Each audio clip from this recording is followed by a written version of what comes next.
Bonjour, chers élèves. Aujourd'hui, on va s'intéresser aux ensembles ainsi qu'aux méthodes de dénombrement, mais ça va principalement être des rappels.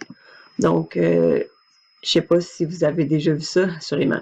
Donc ça, c'est un diagramme de Venn derrière justement mon titre. Donc, on va aller plus loin, voir qu'est-ce qu'il en est de cela.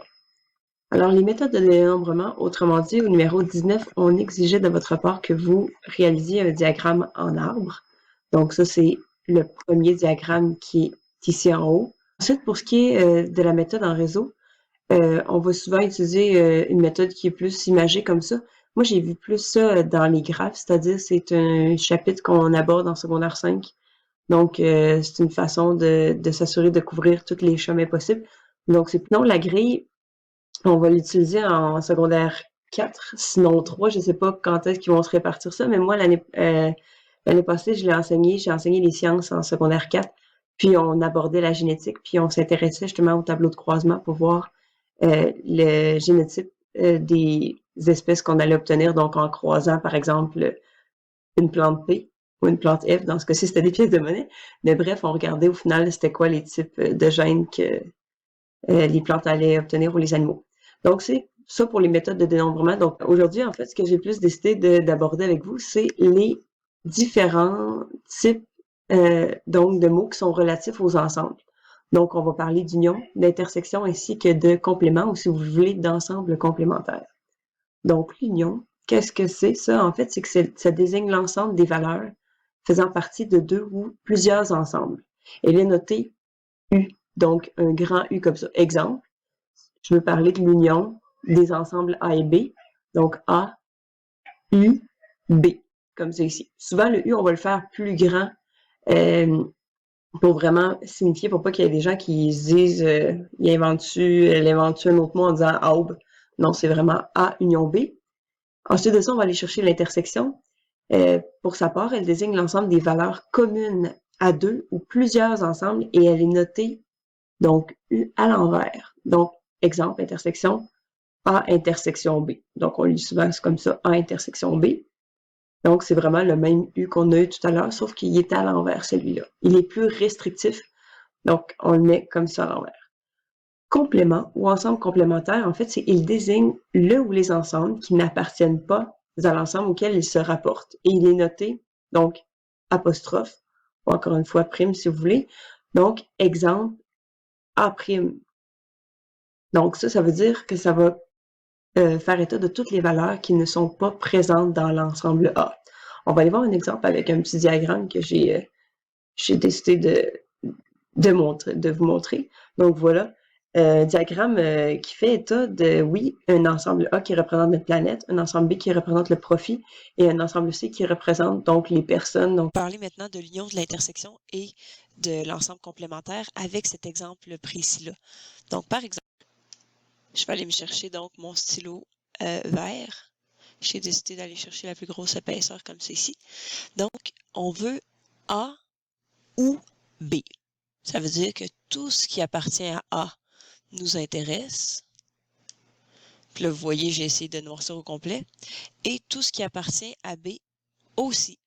Donc, A ou B, ça veut dire que ça concerne tout ça ici. Donc, ça, c'est A union B. Ensuite de ça, je vais aller chercher mon stylet. Je vais effacer ce que j'ai fait, ce que j'ai habilement fait, pardon, avec mon stylet. C'était très beau, très habile. On va aller maintenant représenter A intersection B. Donc, celui-ci A intersection B. Donc, pour ce faire, là, il faut réfléchir. Il faut donc que les éléments présentent les caractéristiques propres à A et à B. Donc, c'est beaucoup plus restrictif que l'union. Ça veut dire qu'on veut que les caractéristiques soient propres à A et B.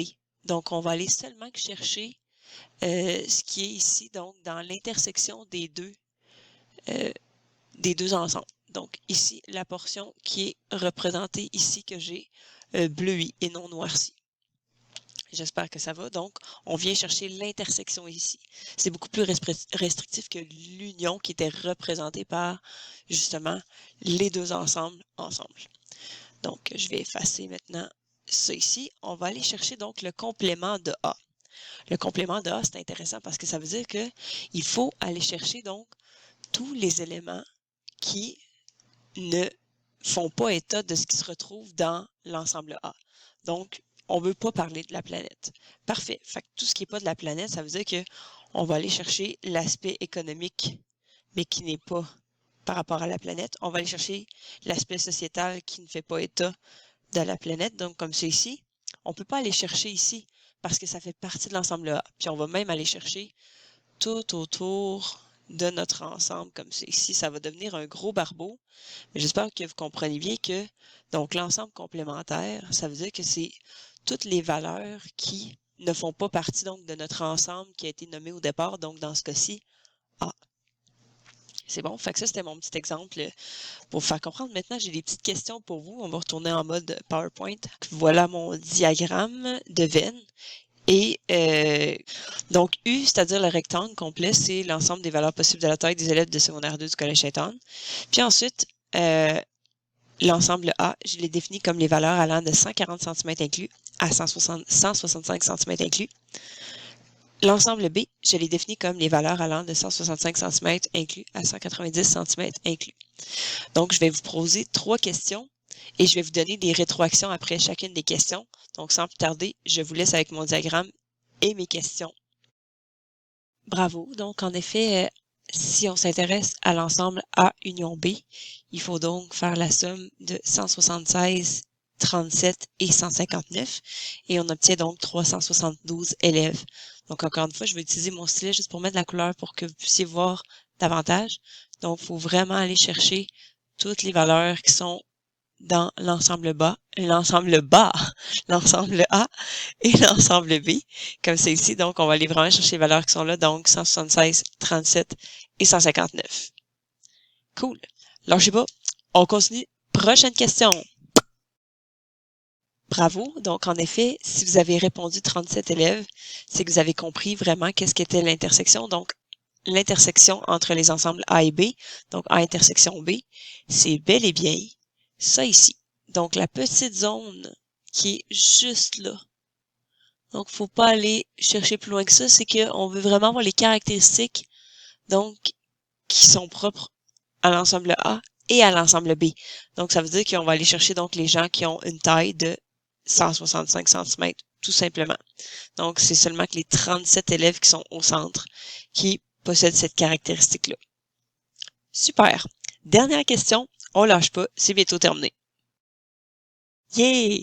Donc, cool. Donc, en s'intéressant justement au complément de B ou si vous voulez à l'ensemble complémentaire de B, alors là, il fallait aller chercher toutes les valeurs qui n'allaient pas de 165 inclus à 190 inclus. Donc, c'est-à-dire toutes les valeurs inférieures à 165. Donc, l'ensemble A. Mais attention, je fais bien attention de mettre, donc, ici, le 37 élèves n'en fait pas partie. C'est non. J'ai dit c'est non. C'est non comme ça ici. Et donc, les 3 élèves ici, que eux, leur taille, elle est pas comprise entre 140 inclusivement et 190 inclusivement, il faut aussi les considérer. Donc, ces chers élèves qui ont l'air d'être oubliés par le beau diagramme de Venn, donc on a finalement 176 plus 3, ce qui fait 179 au total pour représenter l'ensemble complémentaire de B. C'était tout pour les questions.